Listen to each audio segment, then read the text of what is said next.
Welcome to Root Shock, the show where we ask, what even is health in late-stage capitalism? I'm your host, Hannah Titus. Join me as we explore themes of healing and liberation, centering diverse perspectives and rooting every conversation in cultural, historical, and critical context. We're joined by Dr. Hiroe Hu, a psychiatrist who specializes in working with Japanese patients and a researcher at the National Institute of Mental Health. Her work bridges neuroscience, clinical psychology, and contemplative traditions. Trained in both Western medicine and Japanese therapeutic models, her research challenges the Western lens in mindfulness studies and asks, what gets lost when we ignore cultural context? The views Dr. Hu expresses in this interview are her own and do not reflect those of the federal government or the National Institutes of Health.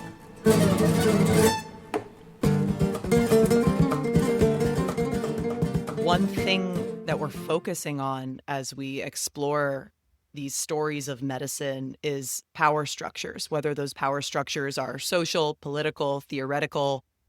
How does power interact with the way that you have to operate as a scientist, particularly in mental health? Science is a creative art. It's a creative entrepreneurial activity. Psychiatry is one of those unique medical fields in which it started off as very non-biological, starting from Freud, and decades later, as in now, at least the science of it is very biological. All the grant money is in more or less biological models. And I think there's, both strengths and weaknesses to that, right? It has been a huge strength in terms of figuring out mechanisms and interventions, whether it's drugs or electroconvulsive therapy. That power follows the money in this country. And whenever you can capitalize on something, for example, drugs, that's where the power flows and thus more money. And it's just this endless cycle. It has been interesting to be a psychiatrist and in a field in which the pharmaceuticals determines who gets funded and what kind of studies are done more frequently. So many experiences of mental disquiet, mental illness, mental disorder, whatever you want to call it, are so embedded in cultural, sociological, experiential layers that are qualitative and might not be purely biological, although they interact with the physical and the biological. How do you see that play out in your practice, the layers of biology, but also cultural and social experience that create mental health or mental illness? Biology can change your psychological processes and vice versa. A very good example from the population that I mainly treat right now in the private practice that I work in outside of my research profession. I treat a lot of Japanese expats who are working in the United States. And you may know that in the Japanese culture, it's totally normal to work more than 60, 70 hours a week. And they come to the US for whatever job they're doing, and they work as hard as they did in Japan, except now they are in this foreign country where they don't necessarily speak the language. People drive like maniacs in the US compared to Japan. That's a big stressor, by the way, to Japanese people. The driving is totally, it's fear-inducing here. And, you have all these stressors, right? On top of, working a lot. So I think a lot of the psychosocial stressors then influence your biology. We call it the hypothalamic pituitary adrenal axis, or the stress response system. Once your HPA axis stress response system gets dysregulated, you kind of lose more fine-tuned cognitive control of your emotions and thoughts. So it just kind of becomes like a whole cascade. Can you expand on that or give an example from your practice and how you see different groups of people, maybe the Japanese expats that you treat, experience symptoms differently than the typical American might? I have this Japanese patient who kept on saying, my head is heavy. My head is heavy. And her doctor is like, what? What do you mean your head is heavy? And finally, they figured out that she really was depressed. Especially in the Japanese culture, we tend to describe a lot of feelings and symptoms in terms of body parts. For example, in the West, we might say, I have palpitation. But in Japan, we'll say, 胸がドキドキする means my chest is literally bouncing off the walls. It's interesting to see how your language also influences the way that you experience and interpret symptoms. Because our Japanese language has a lot of ways to express things in terms of body anatomy or physiology, I do see patients describe their symptoms using their body more. It might be a little bit tricky, or you might have to be creative in terms of psychotherapy if you're using the Western framework, for example, cognitive behavioral therapy that's in the head, right? I have a couple of pretty complex trauma patients that we have had a lot of trouble kind of articulating feelings and thoughts. So for those patients, I just kind of go in the body and say, what is your chest trying to tell you right now? Where in the body do you feel most discomfort? And that has been very helpful, actually. Something I've been curious about is the ways in which interventions like mindfulness-based meditations or even cognitive behavioral therapy, they have roots in Eastern thought, and yet they've been developed through many iterations of Western metrics. How do these mindfulness and meditation practices, how have they evolved in Japan? In Japan, at least, I saw this very interesting cultural phenomena where the Buddhist mindfulness practices is everywhere in our culture, like just tea ceremony, ikebana or flower arrangement, candle, the sword, everything has this roots in Zen Buddhism, yet the average Japanese people don't see the connection between our indigenous traditional arts with mindfulness. So usually something that becomes big in the Western medical field comes to Japan, gets imported like 5 or 10 years later. So we call this a reverse import. So it's kind of this ironic but interesting phenomena where mindfulness already existed in Japan without the word mindfulness. But then, people in the West got really into mindfulness-based stress reduction, which is a huge advancement to the medical field. And like 10 years later, after mindfulness became big in the US, mindfulness became big in Japan. And it was kind of, delivered like, oh, this is from the West. All of the psychotherapy modalities that kind of follow that, including DBT, dialectical behavior therapy, they have mindfulness component, acceptance and commitment therapy, mindfulness-based cognitive therapy. They tend to be structured around this more or less Western scientific emphasis on symptom reductions and standardized protocols, individual skills. And I think what often gets left out are the broader ethical and communal dimensions of contemplative practices as it's been developed in the Eastern traditions. And historically, mindfulness is embedded in a framework that emphasizes compassion, discipline, and a view of the self as this interconnected thing in the universe that's so interdependent on each other, and not just as a tool for self-regulating stress. So although we do need clinical trials, when they're translated into clinical trials and clinical practices, they can sometimes lose that texture of the lineage. So, to review, mindfulness is Buddhism light. Mindfulness might help you lower your blood pressure, but it won't help you transcend your human form. And it might not be applicable when transposed onto other populations that are not Americans. You have to find the context within your own network. And even though Japan has been pretty Westernized, it's still very collectivist. There is a psychiatrist, Dr. William Breitbart, at Memorial Sloan Kettering in New York City, and he developed a form of group therapy named meaning-centered psychotherapy for cancer patients based on Viktor Frankl's book, Men's in Search of Meaning. And that showed pretty good results in terms of relieving existential pain, and I guess you could call it symptoms of depression in cancer patients. And one of the questions in the Western version of that therapy is, while you have been well, what accomplishments or impacts have you made on other people that you're very proud of? Like, patients are supposed to say this, but I heard from Dr. Breitbart that when they try to translate the entire therapy in Japan and try it on Japanese cancer patients, none of them wanted to answer this questions because it's like, I don't want to talk about my accomplishments. It's like very arrogant, you know? I So see. it has to be contextualized. And I use that kind of as a parallel example. Right.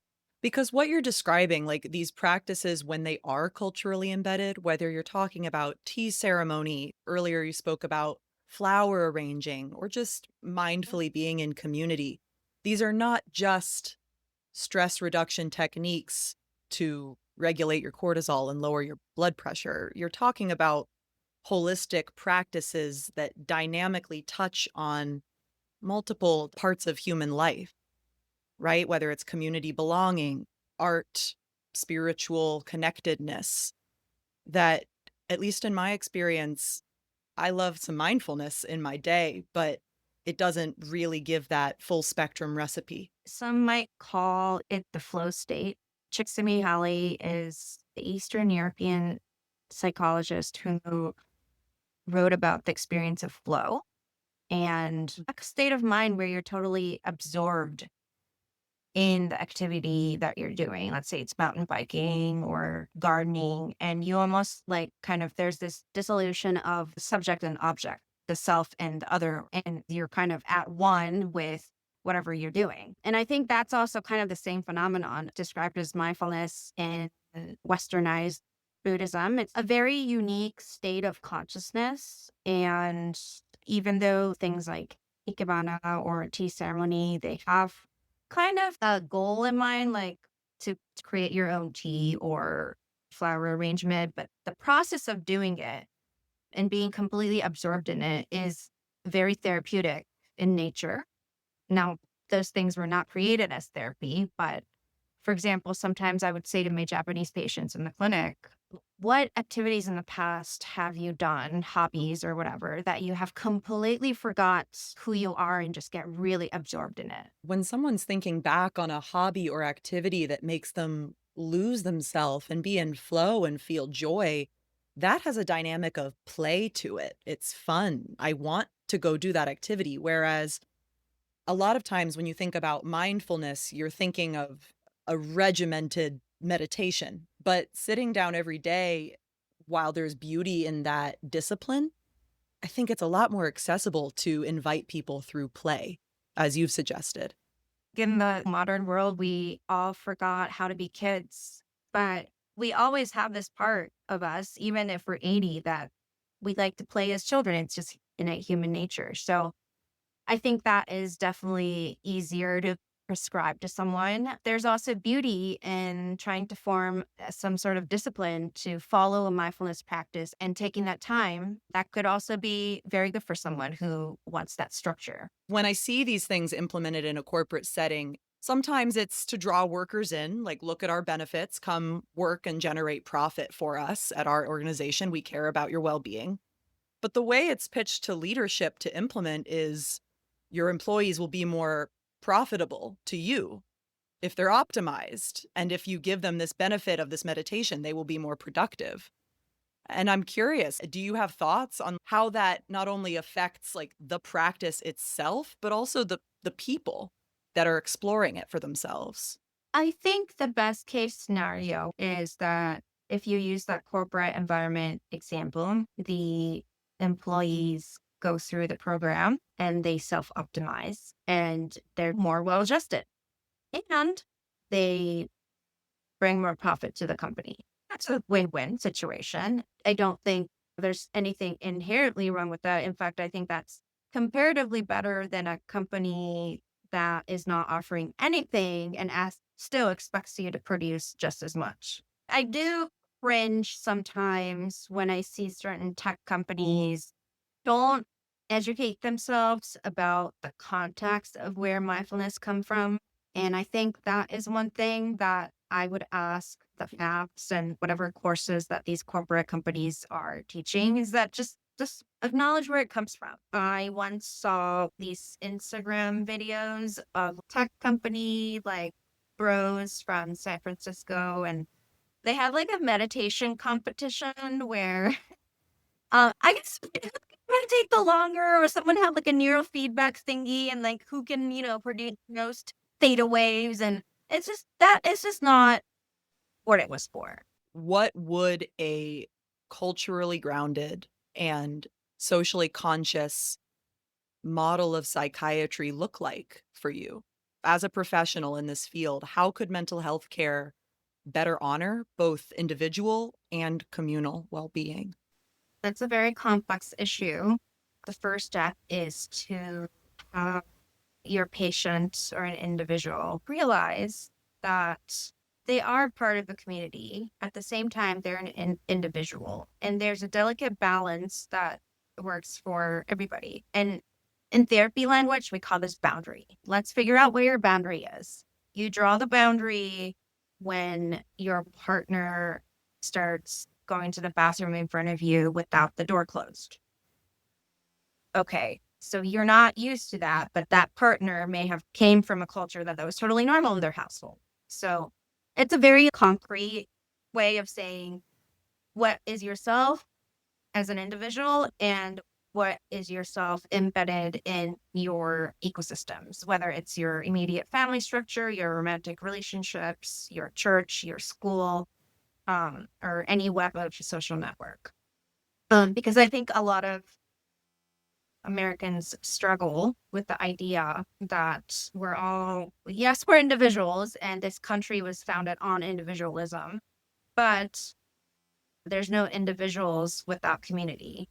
Western psychiatry has brought like enormous advances in terms of neuroscience and psychopharmacology. Now, it's not perfect in any way, and still psychiatric prescription practices are definitely not imperfect, but I have also seen people just come out of a dark hole and live their lives and be themselves. And that wouldn't have been possible without this biomedical framework. But when Western psychiatry is exported kind of wholesale without customization, it's an epistemic imperialism. We need cultural humility and a genuine dialogue of what works for someone and what doesn't work for another person. It's not a one size fits model. The best practice would be to consider all options. If somebody has a lot of faith in psychiatric medication, great. But are they also satisfied with their social life? Are they embedded in a community? If not, let's work on that. Let's have you go to a knitting club, a running club. Just be part of a community. If you are not so biomedically oriented, and I think we kind of see the rejection of scientific reductionism and biomedical framework right now with the whole like the vaccination issue, because there are people who reject that, and we need to figure out how do we reframe it for them. Do they have other indigenous healing traditions that maybe we can take advantage of? A truly pluralistic model acknowledges that we just need to be open to forms of knowing that are easily measured sometimes. People want to believe in miracles, and sometimes people believe that they can talk to spirits. Who am I to say that that's absolutely not true and not happening? So there's many ways to listen to a patient, and there's many ways to work with a patient. What is a perspective shift that someone can take, whether it's just a mindset adjustment or a tool that they use or just a type of care that they seek out, that they in their personal life can make that baby step towards decolonizing their mind and their experience of mental health care? I think we as human beings need to just kind of collectively shift the mindset of like, actually, like we have the best chance of survival if we just try to work together and not take advantage of each other and not go to war with each other. But on the individual level, when you're being, for example, like aggressive towards someone, ask yourself, why am I trying to like one up this person right now? Why am I trying to mansplain this person? What does it do to me? I'm afraid of, being looked as weak. So this is why I'm doing it. As long as you realize that, then only then you could take the action of being like, okay, maybe I don't need to prove myself that hard. Like I can just chill and just listen to this person and try to collaborate with them. Another thing is have good role models. Choose your role models, right? Elon Musk may have done a lot of cool things, but he is hoarding a lot of the wealth in this world. And for what? What is he afraid of? He has so much money that he can literally feed all of Gaza. Why isn't he doing that? Like, Why what is he he? gonna lose? I'd like you to get in the psychiatrist chair with a Mr. Elon Musk, Hiroe, and I'd love for you to ask him those questions. Elon, sit down. What are you so afraid of? If he's open to it, I would love to do that. Thank you, Hiroe. I really appreciate you and your time and your wisdom. This was my pleasure. You've tickled my brain a lot. And this interview has rekindled, just made me realize why I went into this field, because we can ask these big picture questions.